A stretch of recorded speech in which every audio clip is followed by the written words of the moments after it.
জুলাইয়ের বর্ষপূর্তি উপলক্ষে প্রাপ্তির বিষয়ে যদি বলতে চাই, সবচেয়ে বড় প্রাপ্তি আমরা এখানে দাঁড়াতে পেরেছি, আমরা কথা বলতে পেরেছি। স্বাধীন দেশে আমরা প্রকৃত স্বাধীনতার স্বাদ আস্বাদন করতে পারছি। আলহামদুলিল্লাহ, জুলাইয়ের গণ অভ্যুত্থানের এটি সবচেয়ে বড় প্রাপ্তি। আমরা নতুন করে স্বাধীনতা পেয়েছি। জুলাইয়ের বর্ষপূর্তিতে আমরা আশা করেছিলাম একটি বৈষম্যহীন দেশ আমরা পাব, কিন্তু সেই বৈষম্য এখনও যেন রয়ে গিয়েছে। আমাদের সমাজের প্রত্যেকটি পরতে পরতে আমরা বৈষম্য দেখতে পাচ্ছি। বিশেষ করে দাড়ি, টুপি, হিজাব নিয়ে যে বৈষম্য আমরা 1 বছর পূর্বে দেখেছিলাম, সেই বৈষম্য এখনও রয়ে গিয়েছে। যে নারী শিক্ষার্থীরা, ঢাকা বিশ্ববিদ্যালয়ের নারী শিক্ষার্থীরা এই আন্দোলনে প্রত্যক্ষভাবে অংশগ্রহণ করেছে, সেই নারী শিক্ষার্থীদের, হিজাবি শিক্ষার্থীদের এখনও বৈষম্যের শিকার হতে হচ্ছে। অত্যন্ত দুঃখের সাথে বলা যাচ্ছে, আমরা যখন গবেষণা কার্যক্রমে অংশগ্রহণ করতে যাচ্ছি ঢাকা বিশ্ববিদ্যালয়ে, সেখানেও আমাদেরকে পিছিয়ে দেয়া হচ্ছে আমরা হিজাব পরি সে কারণে, অথচ আমাদের টপ রেজাল্ট আছে, সব ধরনের যোগ্যতাই আছে। এটি অত্যন্ত দুঃখজনক। যে বৈষম্যকে নিরসনের জন্য এই আন্দোলনের ভিত গড়ে উঠেছিল, সেই বৈষম্য এখনও দূরীভূত হয়নি। আমরা আশা করেছিলাম মববাজি, ট্যাগিং, বিভাজনের রাজনীতি বন্ধ হবে, কিন্তু এই বিষয়গুলো আমরা এখনও লক্ষ্য করতে পারছি। ধর্মকে নিয়ে ট্যাগিং, বিভাজনের রাজনীতি, জুলাইয়ের ক্রেডিট নেওয়া, প্রত্যেকটা বিষয়ে আমরা অনেক বেশি দেখতে পাচ্ছি। আমরা আশা করেছিলাম ধর্ষণমুক্ত, দুর্নীতিমুক্ত সমাজ হবে, কিন্তু দুঃখের সাথে লক্ষ্য করা গিয়েছে জুলাই বিপ্লবের 1 বছরের মধ্যে আমরা অনেকগুলো নৃশংস ধর্ষণের ঘটনা দেখেছি, যার মধ্যে অনেকগুলোরই এখনো বিচার হয়নি।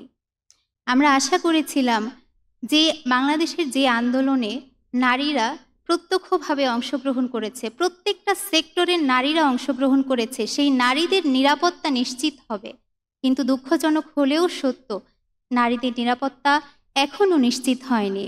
কিন্তু নারীদের অধিকারের নামে এক ধৃষ্ট নারী সংস্কার কমিশনের মাধ্যমে পরিবার ব্যবস্থাকে ধ্বংস করে দেওয়ার এক চক্রান্ত আমরা দেখতে পেয়েছি। আমরা আশা করেছিলাম ধর্ম নিয়ে কটূক্তি, অনুভূতিতে আঘাত বন্ধ হবে, কিন্তু জঙ্গিবাদের নাটক এখনও চলমান। আমরা আশা করেছিলাম গণহত্যাকারী এবং তাদের দোসরদের বিচার হবে, কিন্তু 1 বছর পেরিয়ে যাওয়ার পরেও আমরা গণহত্যাকারীদের বিচার দেখতে পাইনি। এই দেশের শৃঙ্খলা, শিক্ষা ব্যবস্থা, সংস্কৃতিকে যারা ধ্বংস করে দিয়েছে, তাদের আমরা দেখতে পাচ্ছি বহাল তবিয়তে বুক ফুলিয়ে ঘুরে বেড়াচ্ছে, যা অত্যন্ত দুঃখজনক। আমরা আশা করেছিলাম শহীদ পরিবারের দায়িত্ব গ্রহণ করা হবে, আহতদের পুনর্বাসন করা হবে, কিন্তু এখনও আহতদের সুচিকিৎসা নিশ্চিত হয়নি। এখনও 6 জন অশনাক্ত শহীদের লাশ মর্গে পড়ে রয়েছে। আমরা আশা করেছিলাম ভিন্ন দেশের নয়, বরঞ্চ বাংলাদেশের স্বার্থ প্রাধান্য পাবে, কিন্তু দুঃখজনক হলেও সত্য, জনগণকে না জানিয়ে দেশের ক্ষতির আশঙ্কা আছে এমন বিভিন্ন চুক্তি করা হচ্ছে, যা আমাদের জুলাইয়ের প্রত্যাশাকে নষ্ট করে দিয়েছে। আমরা যেই আশা করেছিলাম জুলাইয়ের গণ অভ্যুত্থানের মাধ্যমে আমরা আমাদের দেশে, সমাজে যেই পরিবর্তন দেখতে পাবো, সেই পরিবর্তন এখনও আমাদের দৃষ্টিগোচর হয়নি। সেই পরিবর্তন আমরা এখনও দেখতে পাচ্ছি না, যা আমাদেরকে আশাহত করছে। এই পর্যায়ে দাঁড়িয়ে আমি কিছু দাবি উত্থাপন করতে চাচ্ছি। জুলাই যে বৈষম্যহীন সমাজের জন্য আন্দোলনের শুরু হয়েছিল, আমরা চাই একটি বৈষম্যহীন সমাজ, এবং সেই বৈষম্যহীন সমাজ বিনির্মাণের জন্য কার্যকর পদক্ষেপ গ্রহণ করতে হবে। আহতদের সুচিকিৎসা নিশ্চিত করতে হবে, যারা কাজ করতে সক্ষম তাদের চাকরির ব্যবস্থা করতে হবে, যারা কাজ করতে সক্ষম নয় তাদের ভাতার ব্যবস্থা করতে হবে, নারীদের নিরাপত্তা নিশ্চিত করতে হবে, নারীদের প্রকৃত অধিকার নিশ্চিত করতে হবে। কতিপয় নারীবাদীদের দৃষ্টিতে নয়, বরঞ্চ আপামর নারীদের দৃষ্টিতে দেখে নারীদের সমস্যাগুলো চিহ্নিত করতে হবে এবং সে অনুযায়ী সমাধান দিতে পারতে হবে। কোনো ধরনের ট্যাগিং, মব সৃষ্টি, বিভাজনের রাজনীতি করতে দেয়া যাবে না। ট্যাগিং, মব সৃষ্টি এবং বিভাজনের রাজনীতির সকল পথ বন্ধ করে দিতে হবে। ধর্মীয় অস্থিরতা ও বিভাজন সৃষ্টির সকল অপচেষ্টার বিরুদ্ধে ব্যবস্থা নিতে হবে। গণহত্যা, দেশের অর্থনীতি, শিক্ষা, সংস্কৃতি নষ্ট করার কারিগরদের বিচার নিশ্চিত করতে হবে।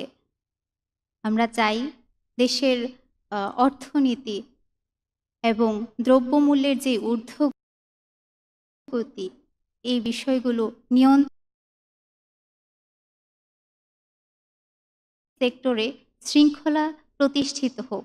দেশের প্রত্যেকটি সেক্টরে বৈষম্য লুণ্ঠিত হোক। জুলাইয়ের এই বর্ষপূর্তিতে দাঁড়িয়ে এই দাবিগুলো উপস্থাপন দিয়ে গিয়ে আমাদেরকে একটি স্বাধীনতা উপহার দিয়ে গিয়েছে। সেই স্বাধীনতাকে রক্ষা করা সরকারেরই দায়িত্ব নয়। আমরা দেশের যারা জনগণ আছি, বিনির্মাণের জন্য, এই দেশকে নিয়ে চিন্তা করার জন্য, এই দেশের ভবিষ্যৎ বিনির্মাণের জন্য, সেজন্য আজকে উপস্থিত শ্রোতাদের কাছে এবং পুরো দেশবাসীর কাছে আমার আহ্বান থাকবে, চলুন জুলাইয়ের বর্ষপূর্তিতে আমরা আবারও জুলাইয়ের প্রেরণায় উজ্জীবিত হয়ে দেশ এবং জাতি বিনির্মাণে যাবতীয় বিভাজন ভুলে গিয়ে ঐক্যবদ্ধ হয়ে আবারও কাজে নেমে পড়ি। আমাদেরকেই এই দেশ বিনির্মাণ করতে হবে। মহান আল্লাহ রাব্বুল আলামিন আমাদেরকে তাওফিক দান করুন, আমাদের প্রচেষ্টাগুলোকে কবুল করে নিন। আল্লাহর কাছে এই দোয়া করে শেষ করছি।